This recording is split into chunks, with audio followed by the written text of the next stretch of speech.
Hello, everyone, and welcome to the India Japan Dialogue with Praveen Dogra. My guest today is someone who has actually inspired me to start this India Japan Dialogue, and he is none other than my father, Mr. Mandhir Dogra.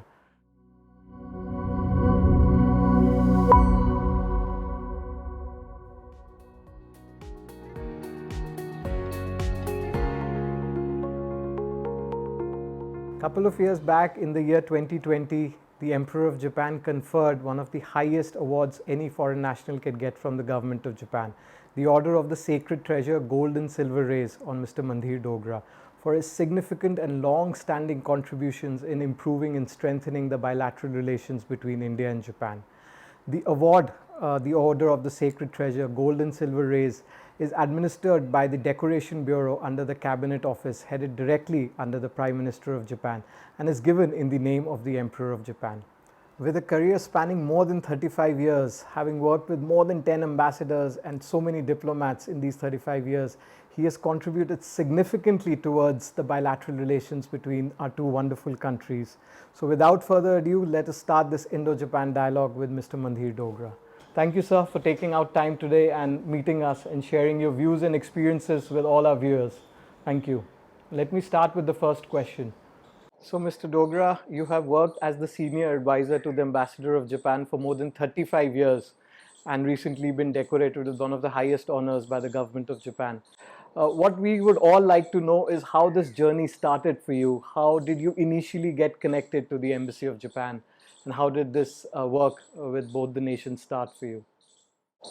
You see, if I tell you the whole story, I think it's going to be a very big volume of book, which, the whole thing, how it comes.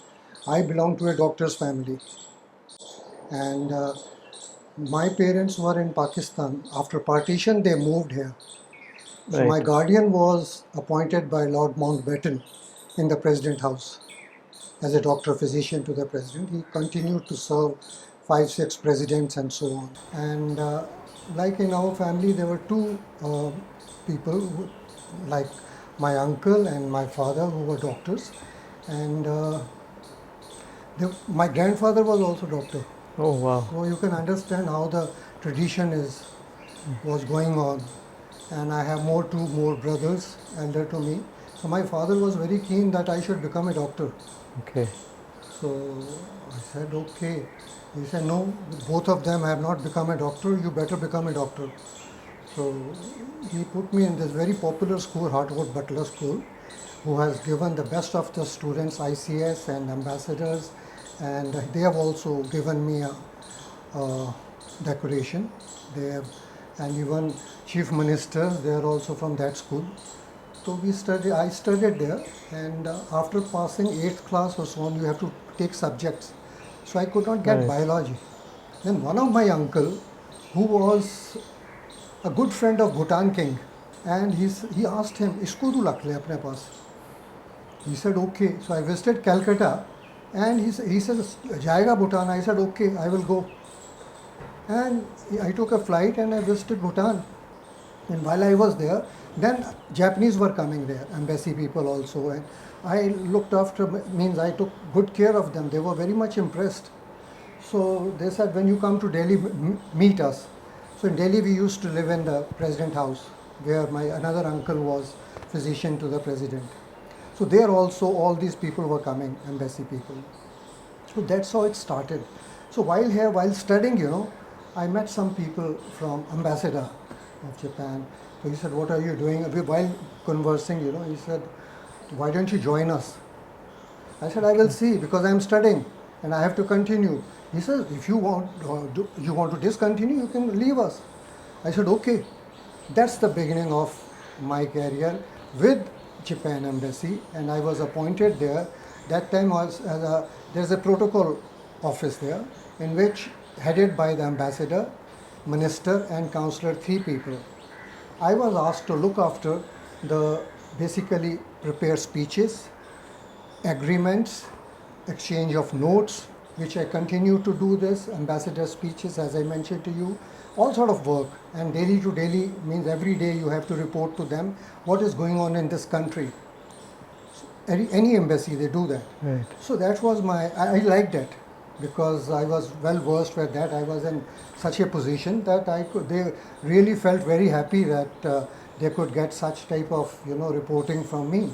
So they liked it very much, and I continue to do that. And that's the beginning. So, Mr. Dogra, as we all know, Japan is one of the biggest foreign direct investors in India, and we are surrounded by so many iconic Japanese brands these days. But I'm sure that wasn't the case when you started working for the embassy. I think all of us would like to know, how did that initial investment from Japan started, trickling into India, and how now it has become one of the biggest, investors in India and its economic story. So, how did the story all start for the economy between India and Japan? See, when the economic reform started in early 90s and so on, that Mr. Rajiv Gandhi, he took whole of his team, ministries, finance secretary, foreign secretary, Mantokh Singh Ahluwalia, who was his principal advisor to him, and he took whole his team to Japan. He said, I'm coming there for investment. And he visited Japan, and then he called all the businessmen of Japan. He said, look, now our country, our controlled economy is no more. We want investment into India. Japan is a very friendly country.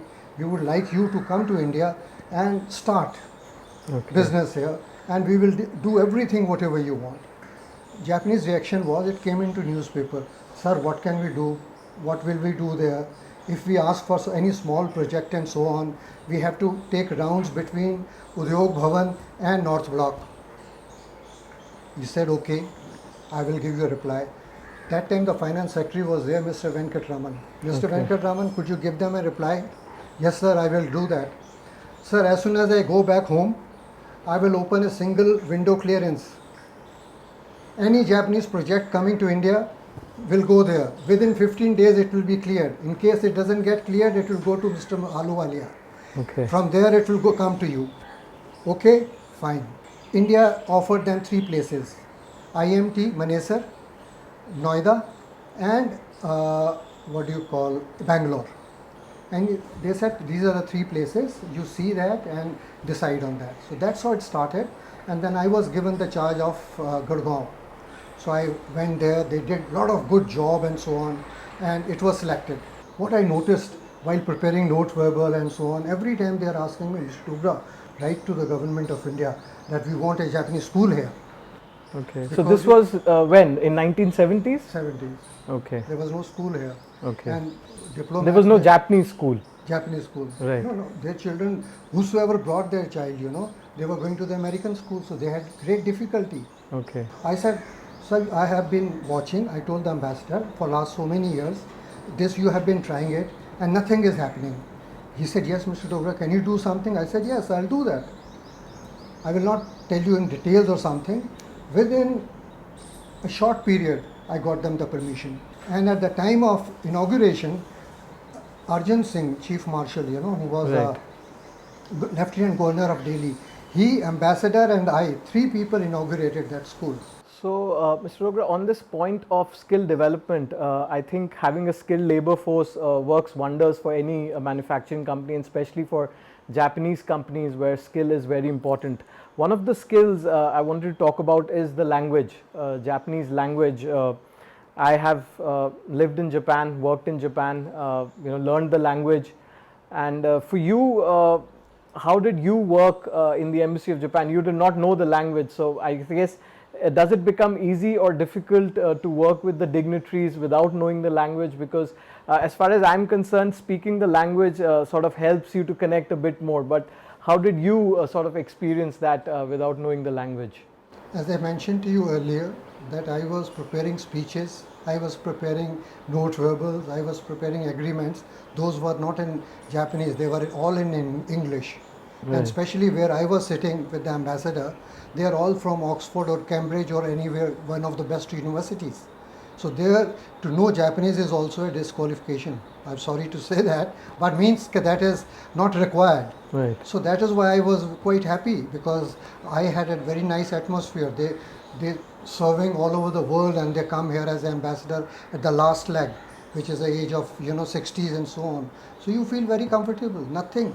And on the contrary, I was learning quite a lot from them in English. So my job was in English, preparing communication and letters and agreements and so on.